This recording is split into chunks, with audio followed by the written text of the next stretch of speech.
Hey Southo, it's Mrs. Z back with another Read Aloud.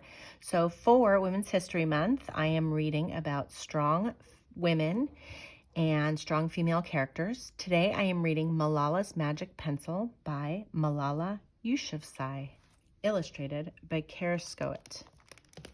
And Malala was the winner of the Nobel Peace Prize, the youngest ever winner of the Nobel Peace Prize. Malala's Magic Pencil, reading with permission from Will Brown and Company. Do you believe in magic? When I was younger, I used to watch a TV show about a boy who had a magic pencil. If he was hungry, he drew a bowl of curry and it appeared. And if he and his friends were in danger, he drew a police officer. The boy was a little hero, always protecting people who needed help. How I wanted a magic pencil too. If I had a magic pencil, I would use it to put a lock on my door so my brother couldn't bother me, stop time so I could sleep an extra hour every morning, erase the smell of the trash dump near our house.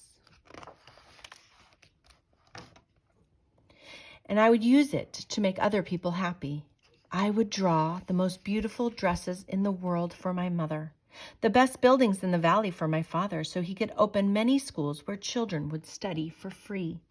A proper ball so my brothers and I no longer had to play with an old sock stuffed with rubbish.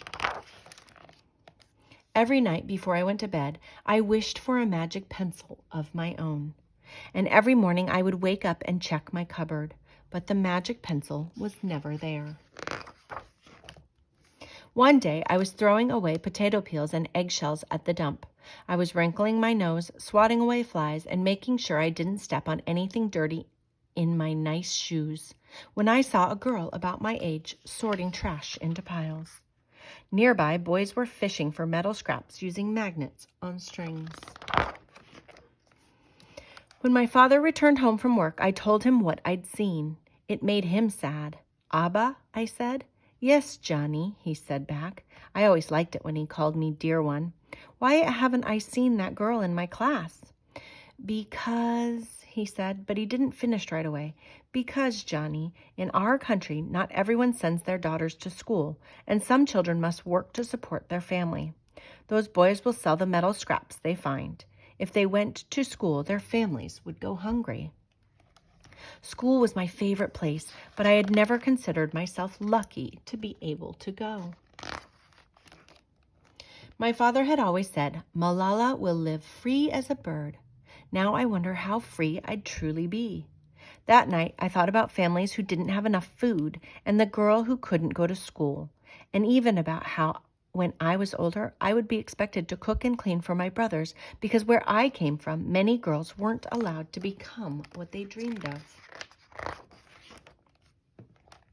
I knew then that if I had a magic pencil, I would use it to draw a better world, a peaceful world. I would first erase war, poverty, and hunger. Then I would draw girls and boys together as equals. Over the next few years, instead of wishing for a magic pencil every night, I worked hard in school every day. I wanted to be one of the top students in my class. But soon, powerful and dangerous men declared that girls were forbidden from attending school. They walked the streets of our city now. They carried weapons. One by one, girls stopped coming to school. "Abba, where are all the students?" "They don't feel safe here anymore, Johnny." How could a few men stop all the girls in our valley from going to school? If more people knew what was happening to us, I thought, they might help. Wishing wasn't enough. Someone needed to speak out. Why not me? I wrote about what it felt like to be scared to walk to school and how some of my friends had moved away because of the threat they faced in our city. I wrote about how much I loved school and how proud I was of my uniform. Once I started writing, I didn't stop. I wrote speeches and traveled around my country sharing my story. I even talked to a reporter from a famous international newspaper. People actually wanted to learn about my life. I spoke for all the girls in my valley who couldn't speak for themselves. My voice became so powerful that the dangerous men tried to silence me, but they failed.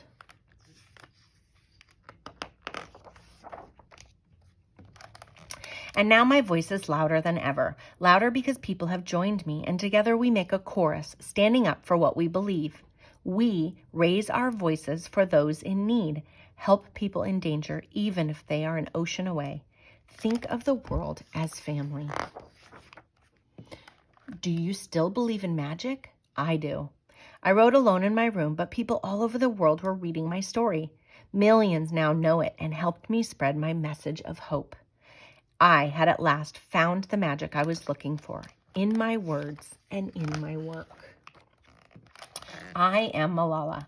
I've always wished I could make the world a more peaceful place, and every day I work to make my wish come true.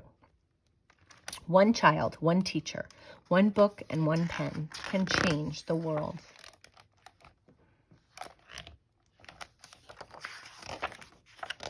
And that is the story of Malala's magic pencil.